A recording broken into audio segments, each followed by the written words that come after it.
it's me. So today, as you can tell from the title, this is part one of the Jingle Dress Chronicles, where we are going to be talking about the types of dance and the materials that you would need for your jingle. Quick disclaimer that will be going in the beginning of every video is jingle dress dancing is a closed practice only for Native peoples who are indigenous to the North American continent. If you are non-Native, you are welcome to watch these tutorials for entertainment, for education, but I do ask that you do not replicate a jingle dress or get into jingle dress dancing, as it is a closed practice.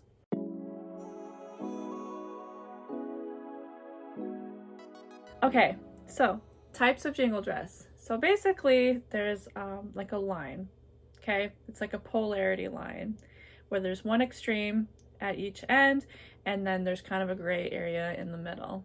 And that could be true for jingle dress dancing. On one hand, you have the traditional dancer, and on the other hand, you have the contemporary dancer. Now, for a little bit of a backstory, jingle dress dancing originated with the Ojibwe people, and the jingle dress dance is only a little over 100 years old now. It originated during the era of the Spanish flu, which was in the late 19-teens. But basically, a traditional jingle dress dancer is a dancer that sticks as close to those original late 19-teens ways of dress and dancing. The style of dance itself is slightly different. For the most part, they're the same. The way that you move your feet, you know, front to back, you keep them close to the ground.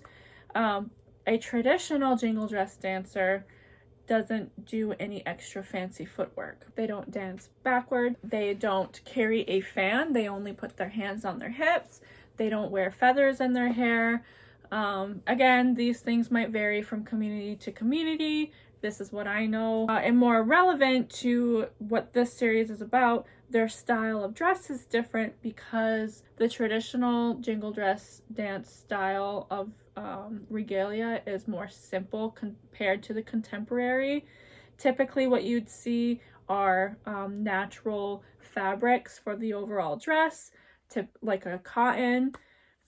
They might be a solid color in cotton, or they might be a cotton print with like floral designs or whatever. Now for a contemporary jingle dress, this is where we get a little more, I don't know, fancy. So when you think of a contemporary jingle dress, you can think of like the hybrid between a jingle dress dancer and a fancy shawl dancer. So they dance like the same movements that a traditional jingle dress dancer does, keeping the footwork low, but they might throw in a couple extra like fancy footwork moves, like say a fancy shawl dancer does, but they don't lift their feet as high off the ground as a fancy shawl dancer does. When it comes to the fabric for an overall dress, you have a little more options than just like a cotton material. A lot of people might choose different synthetic materials like satins or whatever kind of material my jingle dress is made out of. I don't even know what it's called. You'll see more vibrant colors, more designs, more flashiness, not only in the style of dance, but in the style of dress. Those are the two different styles of dance and dress. Choosing between traditional and contemporary, it can be totally up to you, but it could also be something that you might have been called to do in a dream. So anyway, let's get started into materials.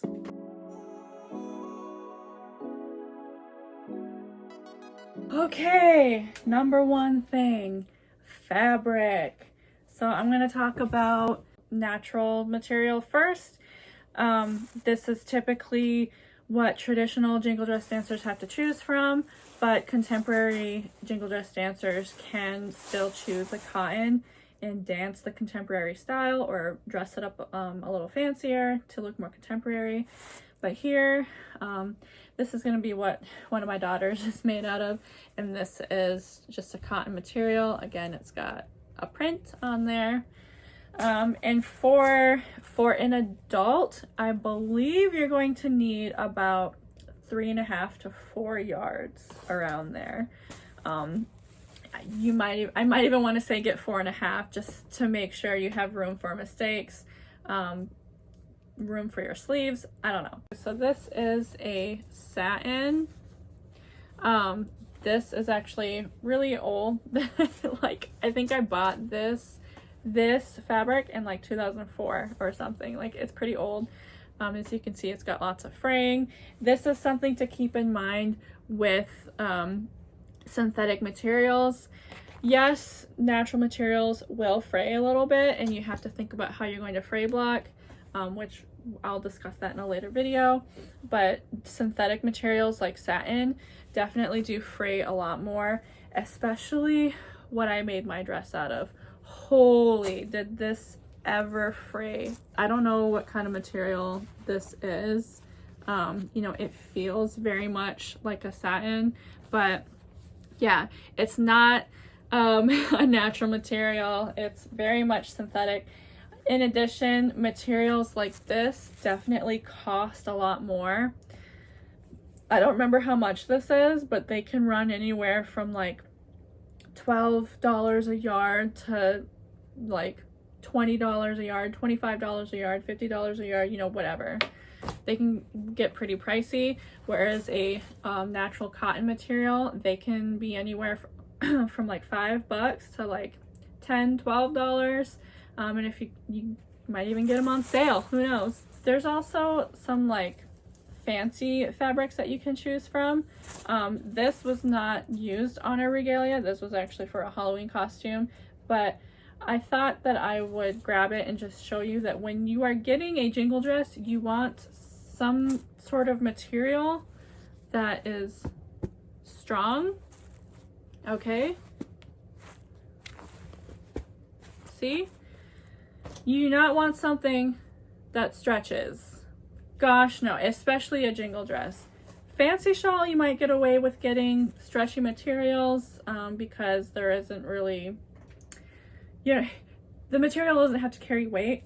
But when you are hanging cones off, and depending on how many cones that you put on, your dress could be upwards of like 30 pounds. That's gonna pull on your material and warp it over time, and then it's just, yeah, you don't want to get a stretchy material. So when you're walking through the aisles of Joann's or wherever you get your fabric, and you see something you like, you know, if you're going for a flashy fabric, make sure you grab it and feel it, stretch it, and see if it stretches and how strong it is, because if it stretches, it's a no-go. Okay, so those are just like different types of material for the outside. Now, I don't know if everybody does this. This is something that I was taught and that I do and that I will forever do for a jingle dress, and that is lining the inside. And this is especially important if you are using synthetic materials. Powwows, while typically in the summer, are flippin' hot. Synthetic materials like this, like satin, materials that are not natural like a cotton, they are basically plastic. I know this doesn't look like plastic, it doesn't feel like plastic, but that's what synthetic kind of means. It means fake, not natural, not from the earth.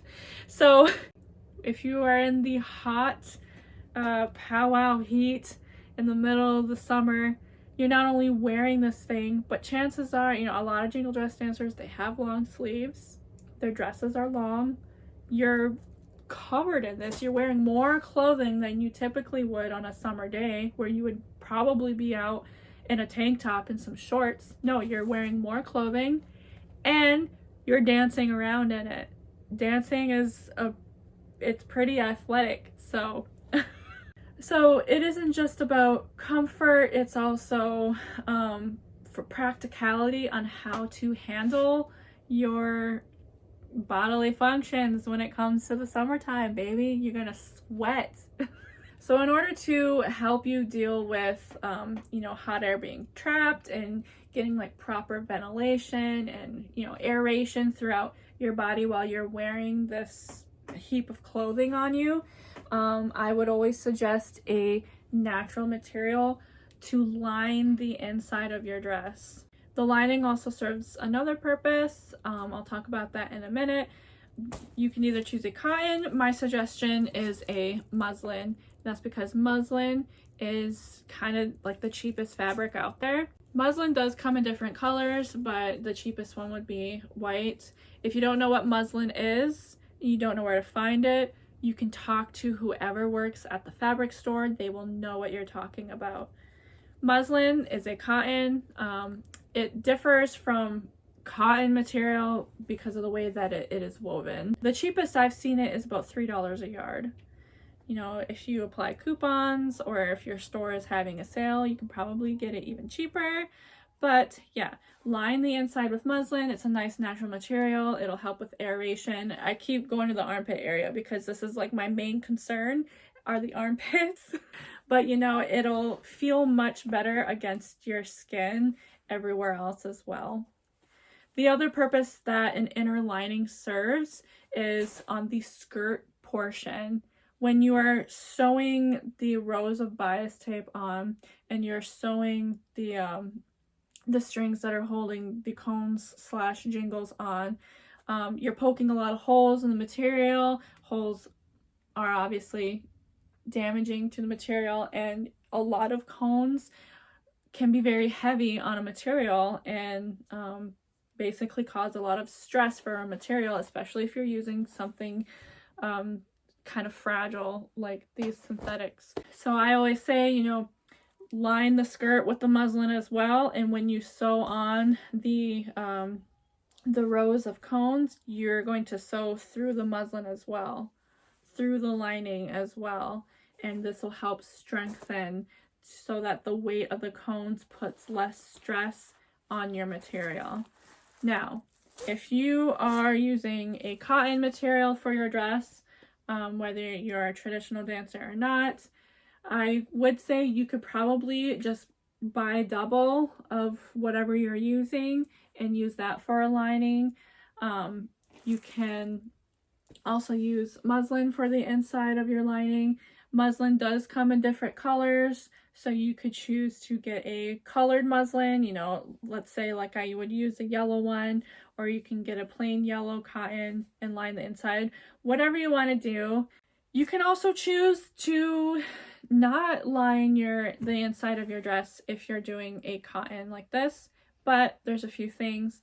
Again, the weight of the cones can cause stress on the material, and you want something to kind of bulk that up. In addition, something light and bright, like say this yellow, or if you're using, I don't know, white, any kind of like light and bright colors, they might be see-through and need a lining so that people aren't seeing your underoos while you're out in the arena. We know the elders ain't into that. So even though you wouldn't necessarily need a natural material to help you air out because your dress is a natural material, it does serve some functions and purposes that are still necessary, I feel like, but if you want to use less of it, like say don't line your sleeves, that's okay too. Okay, so in this series, it should actually be, yes, it'll be the next episode. I'm going to show you how to draft a dress. If you don't know what drafting is designing pattern pieces to cut your fabric out of to, you know, fit you and all that. But if you are, I don't know, really new to sewing, maybe this is your first time sewing, or you're just not confident with being able to draft something yourself, or you're wanting something fancier, I guess, you do have the option to pick out a dress pattern from the store. If you are new to sewing, I would highly suggest paying attention to what brand you get patterns from. Typically patterns will list the level of advancement in sewing that you need right on the packaging. Sometimes there'll be pictures of like spools of thread, so like the more spools of thread, the more advanced experience you need with sewing to be able to do the pattern. But I'd say brands like Simplicity are really easy for beginner sewers, really simple for you to understand, and really simple to put together. But yes, I will show you how to draft a dress, and it's going to be a simple, basic draft. In addition, I don't think that anybody really does that much different from what I'm going to be showing you, but we'll talk about it in the next video.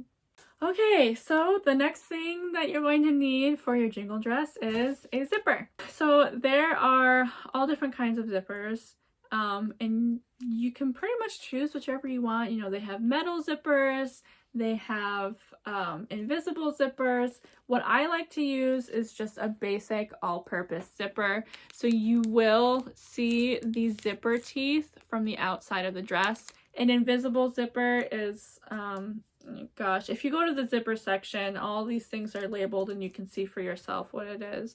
But an invisible zipper is basically where you won't see the teeth. You'll still see kind of the zipper. You can't completely hide it unless you're like really good at sewing. I can't do that. But I don't know, this is what I like to use. I find that this zipper is like the strongest. Invisible zippers, they get caught easily. They snag the fabric. I don't know. I don't really like them for something that I want strength and duration, and I especially want strength and duration on a jingle dress. So yeah, this is, let's see, 9 inches. The reason that I get a zipper this short is just because I'll put it either in the front or you can put it in the back. You don't really need a long dress zipper like you would see in a lot of just casual dresses. Okay, next, bias tape. So you need 2 different lengths of bias tape. You need something that is a bit wider, and you need something that is skinnier. So this wider one, you do have liberty to choose something that's a little wider or a little smaller. This here I have is a 1/2 inch wide. This one you definitely need. This is a 1/4 inch wide. So the wider bias tape is what the rows of a jingle dress are, the rows on the skirt that hold on your cones. I strongly suggest using bias tape for this and not ribbon. I think when people think of, I think what newbies think of when it comes to what to make the rows out of, their mind immediately goes to ribbon because of like ribbon skirts. But typically ribbon that we use on, you know, regalia and ribbon skirts and stuff is satin. It's a weak synthetic material, which I would say is not strong enough to hold on your cones. So I'm just going to open this real quick. Bias tape is basically just cotton material that has been folded and ironed. See, it's just a strip of cotton material and it's been folded. There's 2 different kinds of bias tape. There is single fold and double fold. Single fold is where it would basically be like this, but not as wide, obviously. And double fold is where they fold it like that. I like the double fold because, again, it's much stronger, and when I take the bias tape that the cones are on, I will actually put it right in the middle. Again, I'll show you that later in the series. Now, bias tape can get pretty expensive. I think it was like $3 for this, full price, not on sale or with any coupons. And you need a couple of them. I think, I could be wrong about this. I'll keep a tally when I actually go to make a dress, but I think I might have used like 4 of these just to put the rows on my dress, and I only had 5 rows, and they were like basic rows too. If you're trying to get a little more complicated with more zigzags and more rows on your dress, you might even need more. But a quick little tip, you know, if you're trying to save a little, you know, money, or you want to get a little more creative than with just plain colors of bias tape, you can also opt for a bias tape maker. So here I have a couple that I bought online. I think I paid like 15 bucks for these on Amazon. They're a little more expensive to buy in store at like Joann's. I think just one was the same price that I paid for all of these, but these are bias tape makers, and they show like the measurements on the back. I'm not going to show you how to use these. If there are any videos, I'll link them in the video where I talk about mapping out the bias tape. But you know, you have the option of making your own, whether you're using just a plain cotton material to save money, or you're wanting to use like a fancier cotton material with like prints and stuff just to make your bias tape rows a little more flashy, you know. The other type of bias tape, this is one where I really heavily say use bias tape. The rows, you might get away with using ribbon, but when it comes to holding the cones onto your dress, I feel like bias tape is the only option. So again, this is the 1/4 inch wide bias tape. I'm going to take it out of the package here. It comes a lot thinner. I don't know if they sell single fold for this small. They might always be double fold, but if they do sell single fold, I'm gonna say get double fold because it's the strongest out there. This is what the cones actually hang off of. So you would put this under your bias tape rows, or like I said, I like to put it in the double fold. You would tie a knot at the end, put your cones on, and then this is what the cones bounce off of. I really stress against not using something like a ribbon, again, because it is not strong enough and the cones are sharp. Like, they're not only metal, but I don't know if you've ever felt the edge of a jingle cone. They can cut your finger, and over time they'll, especially from the action of dancing, the movement of the cones rubbing up against, you know, this as they're bouncing, the sharpness of the metal will eventually cut through ribbon.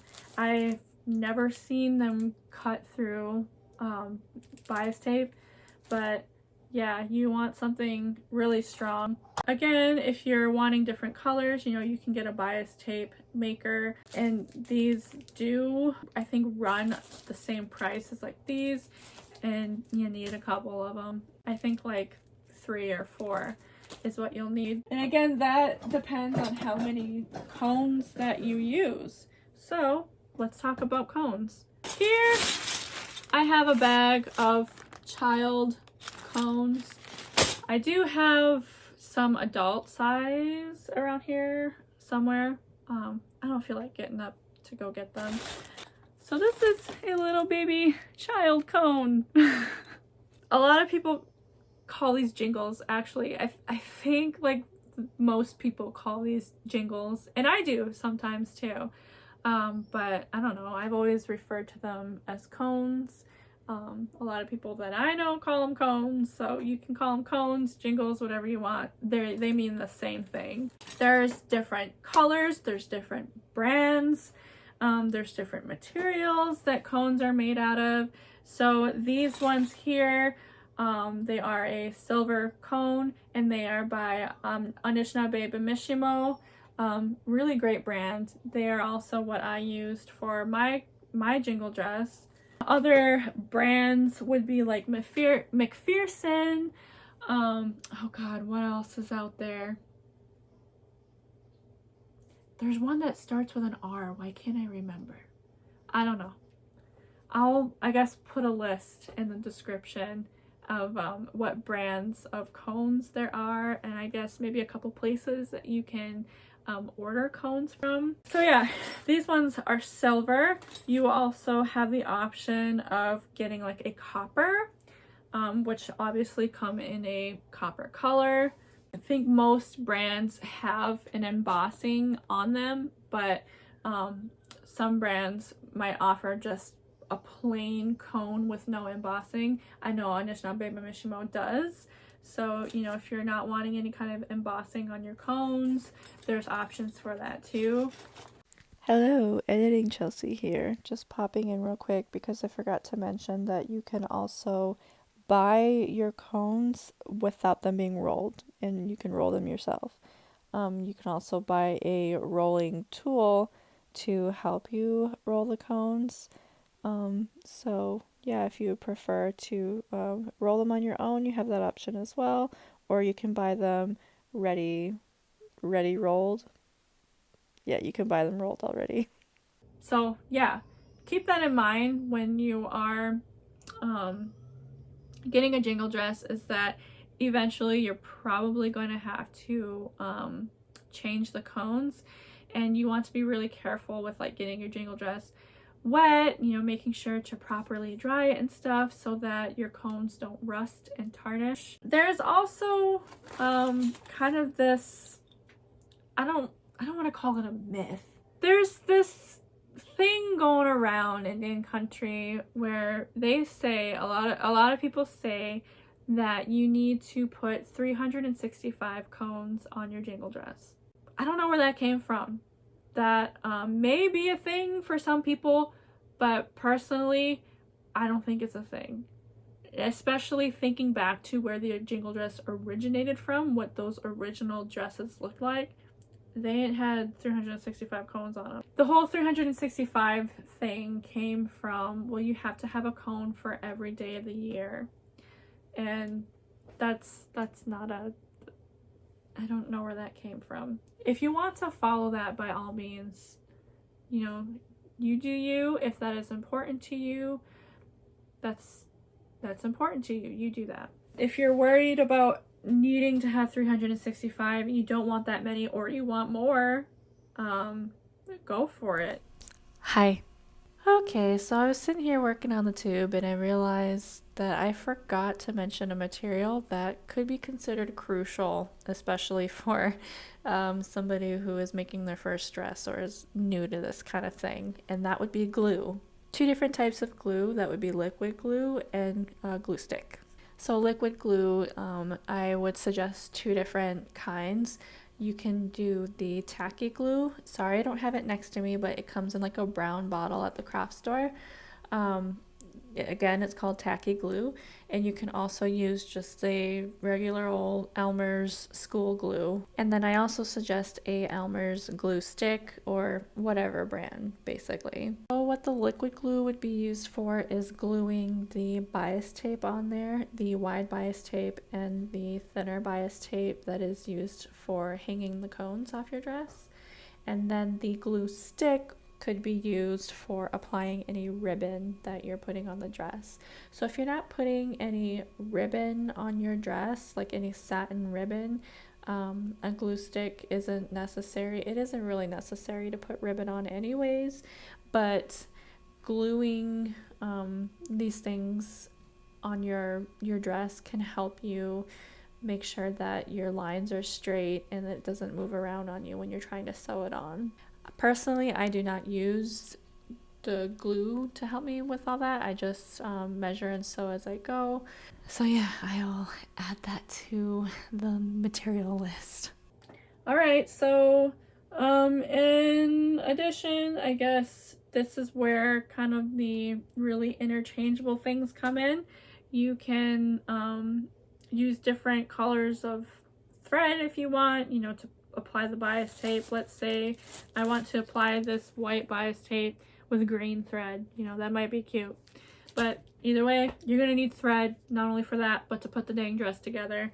And other notions, you know, scissors, pins, measuring tape, stuff like that. Also for the jingle applying process, definitely a pair of pliers or a couple pairs.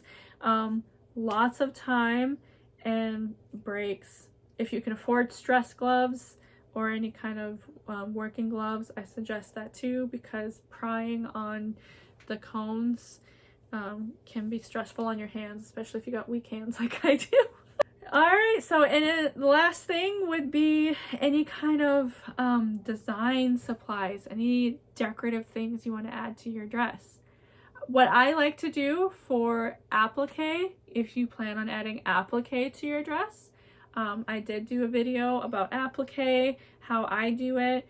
I'll link that. You can learn how to do applique from there. I like to grab those cotton squares. Also, ribbon.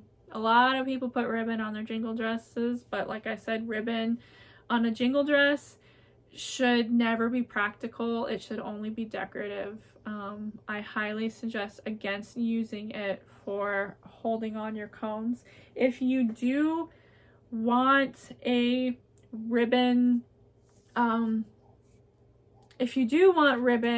on the rows, then my next suggestion is to apply bias tape to hold the cones on and then sew the ribbon on over top. In fact, that's what a couple of my rows on my jingle dress look like. I have black bias tape to hold on the cones, and then I have a smaller rainbow ribbon that goes right in the middle of it. So, you know, be creative. Put your creative hat on. And so yeah, I think that's everything that you need for a jingle dress. I don't think I missed anything. I hope I didn't miss anything. That's the first of my installment for the Jingle Dress Chronicles and teaching you how to make one. Do you see why I didn't want to do it all in one? Do you see the length of this video? Press on the scrub bar and see how long this thing is. I don't even know how long it is right now. All of the things that I was talking about will be linked in the description box below.